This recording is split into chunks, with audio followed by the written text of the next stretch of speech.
네, 이슈 속에서 돈 되는 정보를 찾아보는 시간입니다. 머니 이슈인데요. 오늘은 리워드 홀딩스 김성훈 이사 함께하겠습니다. 안녕하세요. 안녕하십니까? 네, 오늘 핫하게 흘러가고 있는 이슈들 챙겨보도록 하겠습니다. 자, 첫 번째 이슈입니다. 자회사로의 완전 편입, 기업 가치 8조 원으로 완전 무장 메리츠 그룹이라고 타이틀이 나와 있는데요. 오늘 시장에 그야말로 뜨거운 감자입니다. 메리츠 그룹주가 오늘 이슈 속에 강한 상승, 상한가로 직행하는 모습을 보였는데요. 메리츠 금융지주가 메리츠 증권과 메리츠 화재를 완전 자회사로 편입한다라는 소식 공시가 있었습니다. 오늘 개장 직후에 바로 상한가로 향했는데 이 공시에 따르면 메리츠 증권과 메리츠 화재 이제 내년 초에 상장 폐지 수순을 밟는다고 하죠. 내년부터 메리츠 금융으로 통합이 되어서요. 이제 순이익의 50%를 주주에게 환원하겠다, 돌려주겠다라는 이야기가 나와주고 있습니다.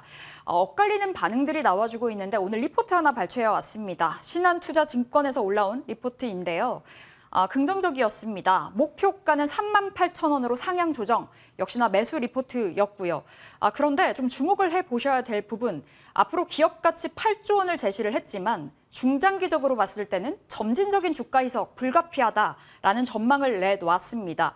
특히 메리츠 화재와 메리츠 증권에 있어서는 보수적인 접근을 해봐야 된다라는 이야기가 있더라고요. 이사님, 지금 이 이슈 어떻게 챙겨봐야 될지 궁금합니다. 시장에서는 특히 이 종목들은 환호를 해주고 있는데 엇갈리네요. 어떠세요? 네. 일단은 뭐 그동안 우리 개인 투자자분들을 참 많이 속상하게 했었던 이슈 중에 하나가 상장사들의 무분별한 물적 분할이었던 것 같습니다. 그런데 메리츠 그룹이 이런 어떤 행보와는 정반대의 어떤 그런 모습을 결정을 한 것 같습니다.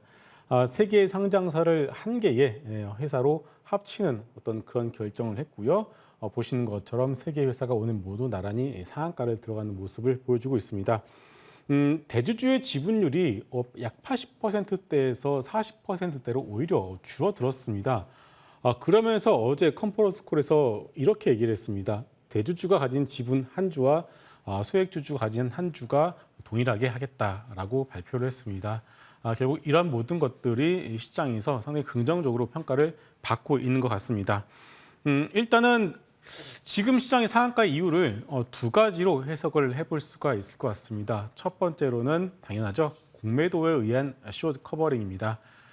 그동안 이제 증권사 그리고 보험사 그리고 금융지주사 모두가 다 일단은 공매도에 어느 정도 노출이 되어 있었던 상황에서 이런 그룹사의 발표로 인해서 공매도가 강하게 숏 커버링이 현재 나와주고 있는 상황입니다. 그런데 여기에 더해서 이제 차익거래에 대한 부분도 우리가 생각을 해볼 수가 있을 것 같습니다. 이게 무슨 얘기냐면은 합병 비율이라는 게 있습니다. 지주 같은 경우는 지주 한 주와 화재가 1.2주로 교환을 해주고요. 그리고 지주 한 주에 증권주는 0.16주를 교환을 해줍니다. 이렇게 정해진 합병 비율이 있기 때문에 어느 한쪽의 주가가 예를 들어 지주사의 주가가 올라가게 되면은 올라가 있는 지주사를 팔고서 떨어져 있는 증권과 화재를 사거나 아니 반대로 지주사가 많이 떨어지게 되면은 지주사를 사고 올라가 있는 증권과 화재 주식들을 팔게 되는 어떤 그런 차익 거래가 나타날 수밖에 없는데 지금 상황에서는 어떤 현상이 나타나냐? 지주사가 만약에 내일도 만약에 점상이 들어가게 된다면은 다시 한번 증권과 화재 역시도 따라갈 수밖에 없는 그런 조금 아이러니한 어떤 그런 상황이 발생이 될 것 같습니다. 회사 측에서도 이러한 부분을 좀 노린 것은 아닌가라는 어떤 내피셜을 좀 가지고는 있습니다. 결국 결론부터 말씀드리겠습니다. 가지고 계신 분들은 내일부터는 적당하게 차익 실현 관점으로 접근을 하시는 것이 좋을 것 같고요. 없으신 분들이 지금 상황에서 두 번 연속 급등이 나오고 있는 금융지주에 대해서 굳이 무리하게 추격 매수를 하실 필요는 없을 것 같고요. 지금부터는 포트폴리오 그리고 인덱스를 추종하는 외국인과 기관들이 어떤 고민을 해야 될 부분이지 굳이 없으신 분들이 추격 매수를 할 만한 어떤 그런 섹터와 종목은 아니다라고 정리를 해드리도록 하겠습니다. 네, 오늘 메리츠 3사 장 초반부터 상한가로 직행을 하면서 참 뭐 여러 가지 이야기들이 나오고 있는데요. 우리 이사님께서는 일단 지금 자리 추격 매수 자리는 아니다. 보유자들이 즐겨야 될 자리고 만약에 상한가 풀리면 이제는 좀 차익 실현으로 나서야 된다. 이렇게 좀 말씀을 전해 주셨습니다. 자, 저희 이번에 두 번째 이슈로 또 넘어가 보도록 하겠습니다. 자, 오늘의 두 번째 이슈입니다. 탄탄한 실적에 52주 신고가 경신 아직도 상승 여력이 남아 있을까라는 주제인데요. 현대건설 기계 이야기 나눠보도록 하겠습니다. 정말 무섭게 올라가더라고요. 특히나 더 특징적이었던 건요. 9월 30일에 이 현대건설 기계가 신저가를 찍었었거든요. 그 가격은 3만 원이었습니다. 3만 원 찍고 나서 두 달 동안 무섭게 올라가서 한 70%가량이 급등을 보였던 건데 외국인들의 폭풍 매수가 뒷받침을 해주었습니다. 오늘 리포트 하나 또 가져와 봤습니다. 현대건설 기계 쪽으로의 리포트 신한투자증권인데요.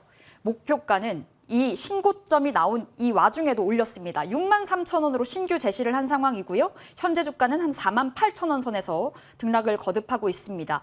자, 이 내용을 보시면요. 현대두산 인프라가 그룹사로 편입이 되면서 글로벌 건설기계 시장에서의 성장 발판을 마련했다.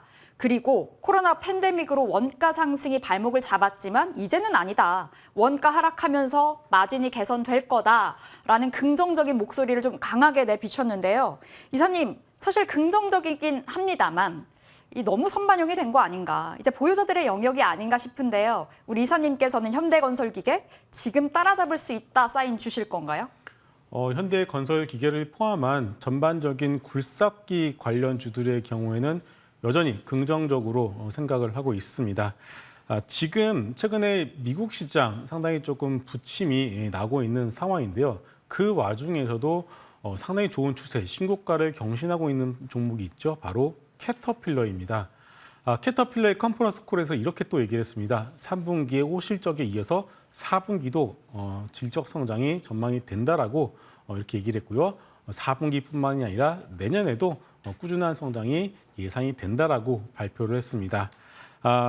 결국 내년 저는 이렇게 표현을 하고 싶어요. 내년 전 세계가 공사판으로 바뀔 것 같다라는 말씀을 드리겠습니다. 이게 무슨 말이냐? 모두 다 알다시피 사우디 네옴시티 프로젝트가 본격적으로 시작을 합니다. 규모는 710조 원에서 1000조 원이고요. 미국의 인프라 투자 법안의 규모 1200조 원입니다. 그리고 우크라이나 아직까지는 러우 전쟁 진행 중입니다만 이젠 종전에 대한 얘기가 하나 둘씩 좀 더 구체화되는 것 같습니다. 지금 당장은 아니더라도 러우 전쟁이 끝나게 된다면 우크라이나 재건과 관련된 규모 무려 한 980조 원 정도로 추정이 되고 있습니다. 여기에 더해서 아직 끝나지 않았습니다. 인도 초대형 인프라 투자, 이게 가티 샤크티라는 이름을 가지고 있는데 인도 정부가 여기에 할당한 재원이 무려 1630조 원입니다. 여기에 또 인도네시아 수도 이전도 있고요. 마지막으로 중국 현재 경기의 침체에 대한 부분들 상당히 심각합니다. 결국 이것을 살릴 수 있는 유일한 방법은 인프라 투자밖에 없겠죠. 앞서 말씀드렸던 모든 어떤 천문학적인 돈을 합해 본다라면은 뭐 말로 설명을 할 수 없을 정도로 엄청난 규모의 인프라 투자가 내년부터 시작이 됩니다. 그렇다면은 지금 이제 본격적으로 시작되고 있고 주가가 올라가고 있는 상황에서 아직까지 고점에 대한 부분들을 굳이 예단을 할 필요는 없을 것 같습니다. 최근에 1년간 굴삭기 주가들 흐름이 좀 부침에 있었다가 밑에서 또 바닥권에서 급하게 올라섰던 이유 역시도 이렇게 설명을 드릴 수가 있을 것 같고요.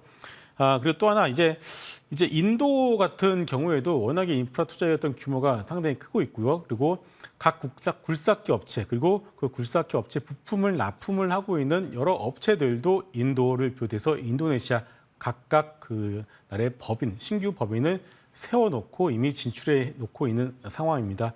이것이 말을 해주고 있는 것은 결국 그들도 새로운 시장이 열리고 있다는 것을 미리 직감을 하고 있다는 것이겠죠. 그래서 내년 시장의 키워드는 B2C도 아니고 B2B도 아니고요. B2G입니다. 개인들은 돈이 없습니다. 기업들도 이제는 지출을 줄이고 있는 상황이죠. 유일하게 재정 지출을 할 수 있는 경제 주체는 정부밖에 없고요. 정부가 재정 지출을 할 수 있는 사업, 인프라 투자에 수혜를 받을 수 있는 기업들의 주가가 오늘도 상당히 좋습니다. 굴삭기, 현대건설기계 뿐만이 아니고요. 현대두산인프라코 그리고 거기에 하부 구조부를 납품을 하고 있는 대창단조 같은 종목들은 오늘도 10%가 넘는 상당히 좋은 시세를 내어주고 있습니다. 우리 여기서 그치지 않고요. 아이디어를 확장을 해본다면은 전력 인프라와 관련된 종목들, 수처리와 관련된 종목들까지 무궁무진하게 이런 아이디어를 확장을 해볼 수가 있을 것 같습니다. 예, 긍정적으로 봐주셨습니다. 종목 들고 계시다면 오늘 정말 기쁨 누리고 계실 것 같은데요. 자, 그럼 위원님 현대건설기계 긍정적인 표 주셨고 이 기계 장비 안에서 방금 언급 주셨습니다. 두산 인프라코어, 대창 단조 관련해서 또 수처리 업체까지 묶어서 볼 수 있을 것 같은데 최선호주 어디예요? 큰 종목을 말씀을 드리게 되면은 현대건설기계, 현대두산인프라코 말씀드릴 수 있겠고요. 우리가 이 과거에 현대중공업이라는 종목이 10배를 갔었던 시기가 있었습니다. 그때 태광이라는 종목이 100배 가까이 올라갔었거든요. 그렇다면은 지금의 어떤 인프라 투자의 수혜를 입어서 만약에 지금의 굴삭기 업체들이 물론 이건 가정입니다. 지금 만약에 주가가 거의 뭐 텐베거의 어떤 그런 시세를 낸다라면은 그 밑에 있는 대창단조 그리고 진성TC 같은 그런 부품 업체들의 주가는 아마 10배 그 이상이 나올 가능성이 상당히 높습니다. 물론 매일매일 그 시세를 체크하고 어떤 펀더멘탈이 변하는 것이 여부가 있는지 체크를 해볼 필요 있겠지만요.